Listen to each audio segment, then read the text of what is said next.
নবীজি এসেছে দিন খাদিজার কাছে বলেছিলেন জাম্মিলুনি ইয়া খাদিজা, আমাকে ঢেকে দাও, আমি ভয় পেয়েছি। হযরতে খাদিজা ওই দিন কয়েকটা কথা স্বামীকে শুনিয়েছিলেন। তার এক নম্বরে তিনি বললেন, কাল্লা, কখনোই না, আল্লাহি মা ইয়াখজিকাল্লাহু আবাদান, কখনো আল্লাহ আপনাকে ভয় দেখাতে পারে না। এই এদিকে তাকান, কখনো আল্লাহ আপনাকে ভয় দেখাতে পারে না। ইন্নাকা লা তাসিলুর রাহিমা, কারণ আপনি রক্তের সম্পর্ক ঠিক রাখেন। মেয়েরা যারা এসেছেন তাদেরকে বলছি এবার, আজ হাজারো স্বামী ইচ্ছা থাকলেও রক্তের সম্পর্কগুলো আজ ছিন্ন করছে। আমার সাথে সবচাইতে বেশি সম্পর্ক রক্তের আমার মা বাবার, আমার বোন ভাইয়ের, আমার চাচা চাচি, আমার ফুফু, এই কথা বলেন না কেন? এদের সাথে আমার রক্তের সম্পর্ক না, অথচ আজ আমি 100 ভাগ হক আদায় তাদের করতে পারি না, শুধুমাত্র স্ত্রীর কারণে। এরকম বউ দেশে আছে না নেই? অথচ নবীজির স্ত্রী খাদিজা ডাক দিয়ে বলছে, স্বামী আপনি ভয় পাবেন না। কেন ভয় পান? আপনি তো রক্তের সম্পর্ক ঠিক রাখেন। এই জন্য রক্তের সম্পর্ক যারা ঠিক রাখবে তাদের কোনো ভয় নেই।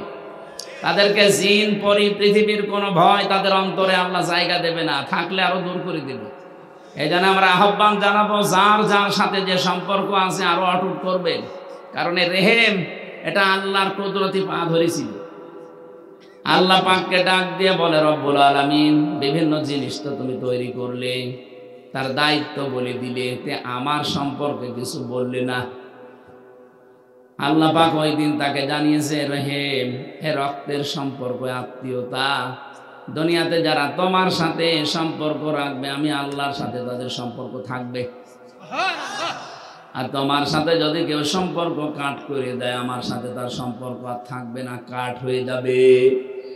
এদেশে আজ কত আলেম ওলামা, ইমাম সাহেব, কত সাধারণ জেনারেল মানুষ দেখেন, হাজারো পীরেরও এই অবস্থা পাবেন, নিজের আপনজনের সাথে মিল নেই। বাংলাদেশে বহু পীর সাহেবকে দেখছি, তার আপন ভাই, চাচাতো ভাই, সৎ ভাই মামলা দিয়েছে জমি জায়গার কারণে, এখনো হাইকোর্টে মামলা চলছে। আপনি কি করবেন বলেন তো? নিজের আপন ভাইয়ের সাথে আপনার মিল নেই। আর ইসলামের কোনো কারণে যদি হয় সেটা মেনে নেওয়া যায়। দুনিয়ার কোনো স্বার্থ নিয়ে আপনি নিজের আপন বোনকে দেখতে পারেন না। ওই বোন জমি চেয়েছে এই কারণে দেখতে পারেন, এক কথা বলছেন না? আপনাকে মনে করছেন শুধু জুব্বা গায়ে দেওয়া, নামাজ পড়া আর এই রোজা রাখা ইবাদত, ওইটা আরো বড় ইবাদত। ওইটা না করলে বিভিন্ন ভয় আপনার কাছে এসে জমা হবে। স্ত্রী অভয় দিচ্ছে, ভয় পাবেন না, আপনি তো রক্তের সম্পর্ক ঠিক রাখেন। তাহলে আজ আমাদের স্ত্রীগুলো খাদিজার মতো যদি হতো, আমরাও পারতাম, সম্ভব হতো, আজ আমাদের মা বাবাকে আলাদা করে দিতাম না।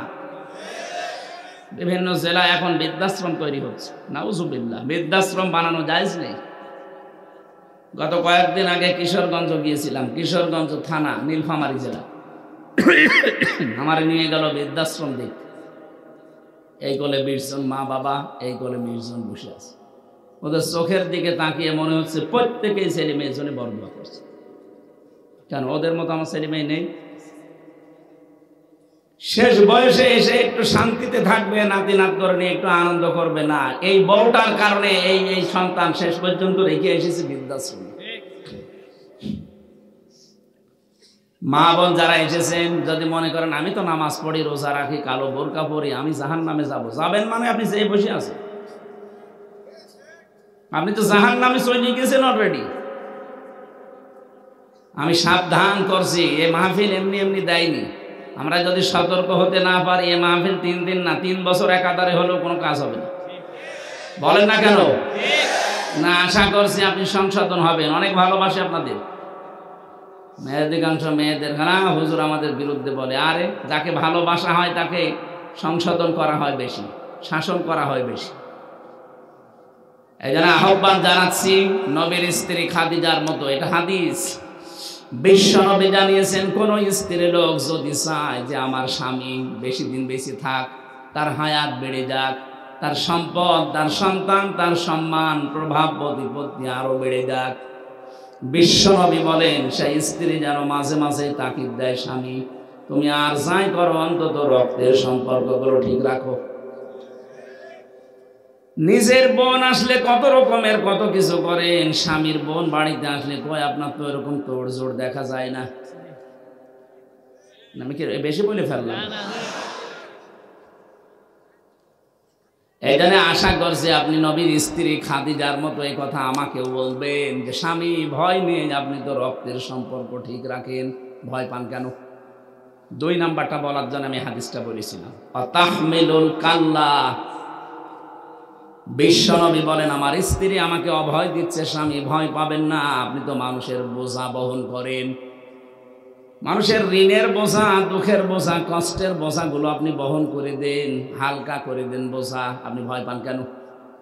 এই জন্য মানুষের বোঝা যারা হালকা করে, বোঝা যারা বহন করে দেয়, বোঝা যারা নামিয়ে দেয়, এই মানুষগুলো নবীর উম্মত, তাদের ভয় নেই। সহ কত বোঝা আমাদের মাথার উপরে দিয়ে গেছে, বিনা কারণে একজন মানুষকে ধরে নিয়ে মিথ্যা মামলা দিয়ে, মিথ্যা সাক্ষী দিয়ে বছরের পর বছর জেলে রেখে দিয়েছে, আবার টাকা দিয়ে তারা ছাড়িয়ে দিয়েছে। এই যে বিশাল বোঝা দিয়ে গেলেন আমার বাবার মাথার উপরে, ঋণের বোঝা, কষ্টের বোঝা, কত রকমের পেরেশানির বোঝা আপনি দিয়েছিলেন নিজেই বলেন তো। এখন আপনাকে জানলে বোঝাগুলো দিচ্ছে এমনি না, ওর শোধ তুলছে। একটা উপন্যাস পড়েছিলাম বিশ্ববিদ্যালয়ে থাকতে, ওর নাম হচ্ছে দেখ কেমন লাগে। তা আমার যখন আদালতে তুলতো মাওলানা মামুনুল হক, আমির হামজা, এদের মাথায় দড়ি দিয়ে, ডান্ডা বেড়ি দিয়ে, আবার ওখানে নিয়ে যাওয়ার পরে হাতে হ্যান্ডকাপ পেছনে লাগিয়ে দিত, মনে হচ্ছে গরু টেনে নিয়ে যাচ্ছে। এখন যখন ব্যারিস্টার সুমনকে দেখি, এই যে দরবেশ বাবারে দেখি, তখন মনে হয় দেখ কেমন লাগে। যদিও আমরা চাই না এগুলো, সম্মানিত মানুষ তারা, কিন্তু সম্মান তারা নিজেরাই নষ্ট করেছে। আপনি বলতে পারতেন না যে আলেমদের অন্তত একটু সম্মান দাও? এই যে পেছনে কারারক্ষী বসে আছে লুৎফর রহমান, যার দাওয়াতে এসেছি, এই লোকটাও অনেক ছোটখাটো চাকরি করে, তো জেলার সুপারের উপরে তো না, একজন কারারক্ষী নাই, তাও চেষ্টা করেছে বহু বাঁচানোর, কিন্তু অতটুকু ক্ষমতায় তো পারে না। জেলারও হিন্দু, সুপারও হিন্দু, দেবদুল্লাহ সুব্রত বালা, নাম শুনে বলা হচ্ছে আল্লাহর বলি। ওর কাছে আলেমে কি আর জালেমে কি সবই সমান। যত উপর থেকে আদেশ দিত যে এদের কড়াকড়ি করবা, তত বেশি করত। দেখেন যারা করেছিলেন, এই যে দরবেশ বাবা, বিশেষ করে এই আইন মন্ত্রী, যেটা এইটা কেউ যদি শয়তান দেখে থাকেন, দেখেছেন কিনা জানি না, আমার মনে হয় যদি কেউ শয়তান দেখতে চায়, এর দিকে তাকালে মনে করবেন যে শয়তান এরকমই একটা টাটকা নির্ভেজাল শয়তান। চেহারা দেখেছে? গত পরশুদিন কর্নেল ফারুক খানকে দেখলাম, নড়তে পারছে না, একটা লাঠি ভর দিয়ে অন্যের সাহায্য নিয়ে যাচ্ছে, চেহারার ভেতরে মলিনতা, চিন্তার ভাঁজ। আমার তো মনে হয় খালি বারবার ওই ভার্সিটির ওই উপন্যাসের কথা মনে পড়ে, দেখ কেমন লাগে। আজ হাজারো বোঝা দিয়ে গেলেন মানুষের উপরে, বোঝা হালকা করা দায়িত্ব ছিল আপনার, আর বিভিন্ন বোঝা দিয়ে মানুষকে জর্জরিত করে দিয়েছে। বলেন এক একজনের মামলা দিয়েছে কত? বিএনপির একজন ছিল, বাড়ি হচ্ছে বড়গুনায়, 313টা মামলা। ও কবে হাজিরা দেবে আর কবে বের হবে বলে তো, এক একজনের নামে 530টা মামলাও পেয়েছি আমি। কি আশ্চর্য, কি তৈরি করেছিল, মনে হচ্ছে যে কিয়ামত পর্যন্ত আর কিছু হবে না, কিন্তু ওপরে একজন বসে নেই। আল্লাহ পাক বলেন ওয়ামাকারু মাকারা ওয়া মাকারনা মাকারা ওয়া হুম লা ইয়াশউরুন। সূরা নমল 19 নাম্বার পারা 20 নাম্বার পৃষ্ঠার 5 নাম্বার লাইনের 50 নাম্বার আয়াতে আছে। এটা আধুনিক যে তাফসীরগুলো পাওয়া যাচ্ছে এখানে পাওয়া যাবে। আল্লাহ নিজে জানাচ্ছেন ওরা ষড়যন্ত্র করেছিল, হে নবী আমি নিজে কৌশল অবলম্বন করেছিলাম, কিন্তু ওদের বুঝতে দেইনি।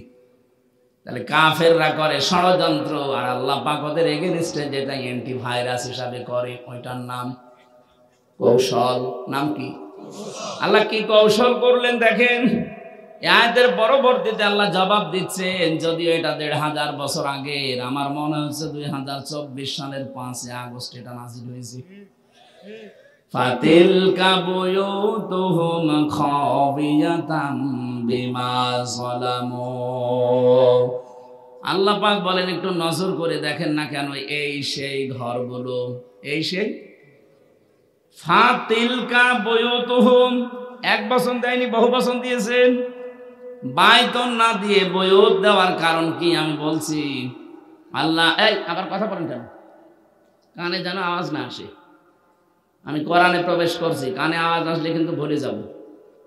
ফাতিলকা বুয়ুতুহুম, হে নবী এদের এই ঘরগুলোর দিকে একটু তাকান।